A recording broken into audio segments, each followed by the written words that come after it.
నీతిగా పనిచేసే వాళ్ళకి ఆశీర్వాదాలు మెండుగా ఉంటాయి. ఆమేన్. నీతిగా పనిచేసే వాళ్ళకి ఆశీర్వాదాలు ఎక్కువ ఉంటాయి. సామెతలు 10వ సామెత 6వ వాక్యం చూడండి. సామెత 10.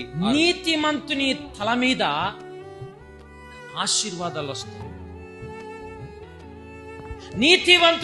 నీతిమంతుడు సరి అయినటువంటి పని చేసిన వాడు సరిగా ఉన్నప్పుడు వాని పైన దేవుని ఆశీర్వాదాలు కుమ్మరింపబడతాయి. దేవుని బిడ్డలారా, అంతేకాదు మనుషుల మెప్పు కూడా పొందుతాడు వాడు. దేవుని మెప్పు మాత్రమే కాదు, మనుషుల మెప్పు కూడా పొందుతాడు. దేవుని వాక్యం సెలవిస్తుంది, ఉజ్జియా దేవుణ్ణి ఆశ్రయించిన కొలది దేవుడు ఉజ్జియాను ఆస్వాదించాడంట. ఆమేన్.